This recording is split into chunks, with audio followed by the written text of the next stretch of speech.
How's it going, everybody? Coach Zach here with Tuesday's Skill Strength. If you've been with us since last week, this should look very familiar to one of the days that we did last week. Only difference is we're adding in another round. So we're gonna start with our box hamstring curls. If you have a small box, a big box, both of those work. You can also utilize the second or third step on a staircase.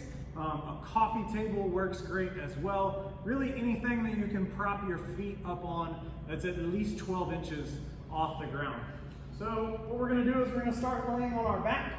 We're going to lay those arms to our side, palms facing up so that we can't help or assist with that upper body. We're gonna put those heels on that elevated surface, whatever it may be, and focusing on digging our heels down into that surface.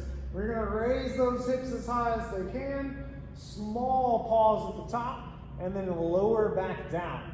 If you guys would like to increase the difficulty of this movement, you'll bridge all the way up, come down almost until your hips touch, and then right back up into the top. So the only difference between that and the first example is that our hips or our butt are not gonna touch the ground in between each rep. It's gonna keep tension on those hamstrings a little longer.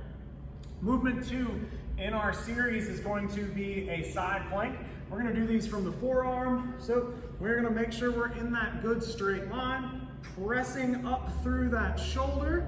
Offhand can just kind of hang out here. If this position is unstable or those hips start to sag, we'll simply come down to our knees, tuck those feet behind us, and do a side plank from that knee up to that shoulder, still squeezing that side oblique.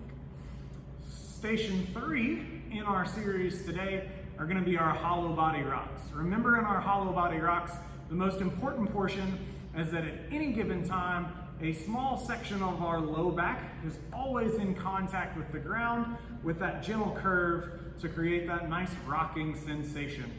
We shouldn't have any chunk of that back that is skipping the ground. So our first scale option is going to be legs in that 90-90, hands down by our side. We're gonna pull those shoulders up off the ground a little bit and get right into that rocking motion. From here, we can kick one leg out, really try to point that toe. We'll bring that back in. We kick out the other leg to keep it even. If that's too easy, we can kick both legs out, still having those arms down by our side.